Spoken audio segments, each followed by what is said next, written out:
thank you, Prime Minister, for your leadership and for your pragmatism. Indian Prime Minister Narendra Modi visits the UK to sign a landmark free trade agreement with the United Kingdom. जो mister president Trump हैं वो कुछ ना कुछ गलत बयानात देते जा रहे हैं। कभी ये नेटो के थ्रू इंडिया को धमका रहे होते हैं।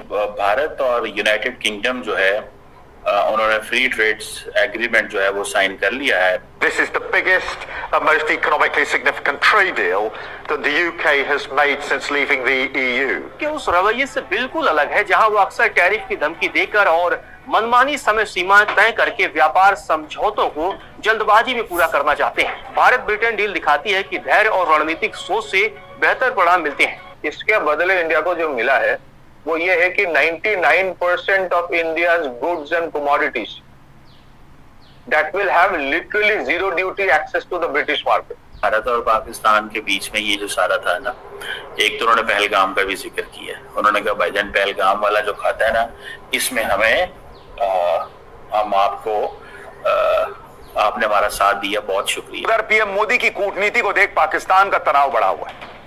जिस वक्त पीएम मोदी यूके के दौरे पर निकले उस वक्त पाकिस्तान के प्रधानमंत्री शहबाज शरीफ ने इस्लामाबाद में ब्रिटिश उच्चायुक्त जैन मैरियट से मुलाकात कर ली। एकदम नकलची लोग हैं भाई ये लोग। ये बड़ी चीज हुई है, बहुत बड़े पैमाने पे इसको मैग्ना कार्टा इसलिए कह रहे हैं कि वो कह रहे हैं कि यार इन्होंने एक लॉन्ग टर्म तारीख लिखी जाएगी इंडिया एंड बर्तानिया। ट्रेड डील होता है ना, कोई भी ट्रेड डील में ये देखा जाता है कि आपका ट्रेड ऑफ क्या है। ट्रेड ऑफ मतलब आप जो दे रहे हो उसके बदले आपको मिल क्या रहा है। इसके बदले इंडिया को जो मिला है वो ये है कि 99% of India's goods and commodities that will have literally zero duty access to the British market, zero duty. तो इसमें क्या क्या चीजें आते हैं, textiles, organic chemicals, marine products, leather, gems and jewellery, engineering goods, auto parts and engines, sports goods and toys. Auto parts and engines में tariff कम होकर शायद 10% होगा, बाकी almost 99% of the goods and commodities near 0%। That means you get a huge access to a market which is not a small market. हाँ, इसके साथ दो तीन और चीजें हैं, आई विल टेल यू। जिसके बाद जैसे टेक्सटाइल एंड गारमेंट्स में 12% ड्यूटी हुआ करता था, वो एलिमिनेटेड हो गया है। लेदर एंड फुटवेयर में बहुत बड़े पैमाने में एक्सेस मिलेगा। जेम्स एंड ज्वेलरी में जो कस्टम ड्यूटी हुआ करता था ड्रास्टिकली रिड्यूस हो रहा है। फार्मास्यूटिकल सेक्टर में फास्टर रेगुलेटरी अप्रूवल होगा। जेनरिक ड्रग्स इंडस्ट्री में बहुत बड़े इसका इम्पैक्ट है। और कुछ high and pharmaceutical products and जो क्लिनिकल प्रोडक्ट्स होते हैं उसका भी इम्पोर्ट थोड़ा सा ईज हुआ है। एग्री एंड मेरीन प्रोडक्ट्स में you get literally duty free access to the British market and there is a very interesting aspect to it। वो ये होता है कि ये एक interesting free trade deal है जिसमें सिर्फ गुड्स के ऊपर नहीं है, it has a positive impact on जिसको कहते हैं services। A lot of Indian workers can actually go to United Kingdom। बहुत सारे फैसिलिटीज दिया जा रहा है जो बाहर के बाकी लोगों को नहीं है। और हिंदुस्तान के बीच में जो अभी ट्रेड डील हुआ है दोस्तों, जिस तरह अभी ब्रिटेन का पीएम ने जिस तरह थैंक यू शुक्रिया अदा की है हिंदुस्तान के प्राइम मिनिस्टर जी को, इसको देखने के बाद पाकिस्तान का होश उड़ गया, अमेरिका का भी होश उड़ गया। जिस अमेरिका हिंदुस्तान को धमकी दे रहा था, जो कुछ यूरोप कंट्री हिंदुस्तान को धमकी दे रहा था, यूरोप यूनियन, नेटो, लेकिन हिंदुस्तान डरने वाला नहीं है। अभी हिंदुस्तान के साथ दुनिया अभी ट्रेड करना चाहता है, बिजनेस करना चाहता है, हिंदुस्तान का टेक्नोलॉजी के साथ कोलैबोरेशन काम करना चाहता है एक साथ। दोस्तों अभी जिस तरह अभी ब्रिटेन देखिए, ब्रिटेन अभी जिस तरह अभी हिंदुस्तान को शुक्रिया अदा कर रहे, जिस तरह अभी दोनों कंट्री के बीच में जिस तरह अभी ये जो फ्री ट्रेड जो अभी डील हुआ है दोस्तों, दोनों कंट्री का ये फायदा होगा दोस्तों, दोनों कंट्री का फायदा होगा दोस्तों। जो सामान जो हिंदुस्तान से ब्रिटेन में जाएगा वो सस्ता में मिलेगा ब्रिटेन का लोग, और जो ब्रिटेन का सामान जो अभी हिंदुस्तान में आएगा वो सामान भी हिंदुस्तानियों को भी मतलब सस्ता में मिलेगा दोस्तों, कम पैसा में मिलेगा दोस्तों।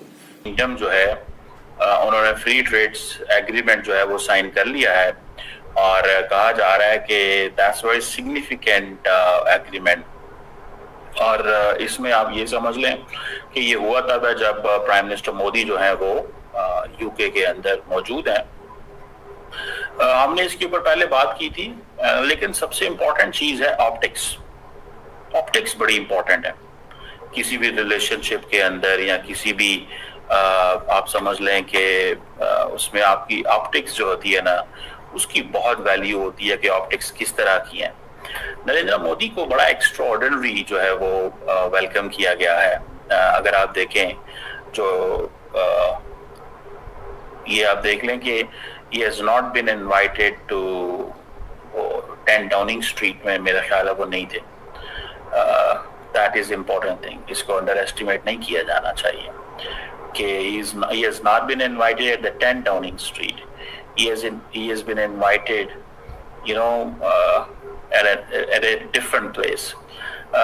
जारी बात है, दोनों मुल्कों की वो कहते हैं जनाब कि हमारा बड़ा बॉन्ड है, हमारी बड़ी हिस्ट्री है, और जिसे आप कह रहे हैं कि वो दोनों मुल्क कह रहे हैं कि जी हमारे बड़े अच्छे हिस्टोरिक ताल्लुकात हैं, और फ्री ट्रेड एग्रीमेंट जो है वो भी जो है वो कंक्लूड हो चुका है दोनों मुल्कों के बीच में।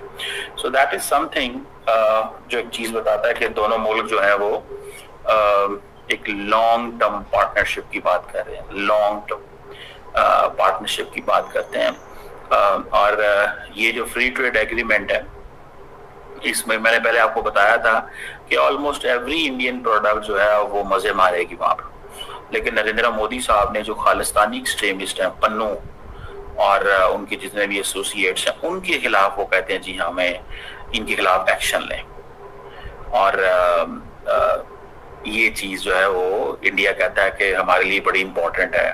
बाकी आर्टिफिशियल इंटेलिजेंस, क्रिटिकल मिनरल जो हैं, सेमीकंडक्टर, साइबर सिक्योरिटी, इन एरियाज के ऊपर वो सब के सब जो है वो देखने की जरूरत है। फ्री ट्रेड एग्रीमेंट की बात हुई, और फ्री ट्रेड एग्रीमेंट अब देखें कि अब एक बड़े पैमाने पे इंडियंस जो हैं उनको एक्सेस मिलेगी। और आप ये भी देखें कि जिसे कहते हैं ना, बड़े पैमाने पे जो यूनिवर्सिटीज हैं वो इंडिया में कैंपस खोलेंगे। इंडियंस क्या कहते हैं? इंडियंस कहते हैं कि भाई साहब आप हमारे लड़के ले जाते हैं वहां पे, ठीक है, और वो लड़के जो हैं वो वहां पे जाते हैं, वो पैसे आपको देते हैं और हमें क्या मिलता है? कुछ भी नहीं, वो वापस ही नहीं आते। सो इंडियंस वहां कहते हैं यूनिवर्सिटी वहां खोल लें। अब इंडिया, वो बरतानिया को क्या है मसला है? बरतानिया ने कहा यार हमारी फर्स्ट क्लास एजुकेशन है, फर्स्ट क्लास हेल्थ है, और यूके और इंडिया जो है they are going to adopt defence industrial road map. ये फॉरेन सेक्रेटरी विक्रम मिश्री साहब ने कहा है कि जो डिफेंस इंडस्ट्रियल रोड मैप है उसको अडॉप्ट करने की जरूरत है। और आप ये समझ लें कि अगर ये defence industrial road map establish कर लेते हैं तो ये बहुत बहुत बहुत बड़ी चीज है, बहुत बड़ी बात है, ये बहुत बड़ी डेवलपमेंट है। जिस तरह अभी जो अमेरिका के साथ भी हम लोग का जो ट्रेड डील होने वाला था, लेकिन जिस तरह ये डोनाल्ड ट्रंप चाहता है, लेकिन हिंदुस्तान के जो डोनाल्ड ट्रंप चाहता है, अगर उस हिसाब से हिंदुस्तान ट्रेड डील करेगा अमेरिका के साथ, हिंदुस्तान के लिए बहुत बड़ी लॉस होगा। तो इसलिए हिंदुस्तान ने पेंडिंग में रखा है, इसलिए अमेरिका के साथ अभी तक कोई ट्रेड डील अभी तक साइन नहीं किया है दोस्तों। क्योंकि अगर हिंदुस्तान सिविलियन का अगर फायदा नहीं हो रहा है तो उस ट्रेड डील करके कोई फायदा नहीं है दोस्तों। शायद डोनाल्ड ट्रंप यही सोच रहा था, मैं तो सुपर पावर का प्रेसिडेंट हूं, मैं जो भी कहूंगा वो सुनेगा, मतलब वो सुनने वाला नहीं है हिंदुस्तान, वो डरने वाला नहीं है हिंदुस्तान, वो प्रेशर में आने वाला नहीं है हिंदुस्तान। हिंदुस्तान कह दिया भाई ये ट्रेड डील हम नहीं कर सकता हूं, क्योंकि ये मेरे देश हित के लिए भलाई नहीं है दोस्तों। अगर देश हित के लिए भलाई होगा तभी मैं ये ट्रेड डील करूंगा, और मेरा देश का सिविलियन को अगर ये मतलब फायदा होगा तभी मैं ट्रेड डील, नहीं तो मैं नहीं करूंगा। जो अमेरिका, इसलिए अमेरिका जिस तरह अभी धमकी दे रहा है हिंदुस्तान को, इतना टैरिफ लगा दूंगा, सैंक्शन लगा दूंगा, लेकिन भाई हिंदुस्तान डरने वाला नहीं है।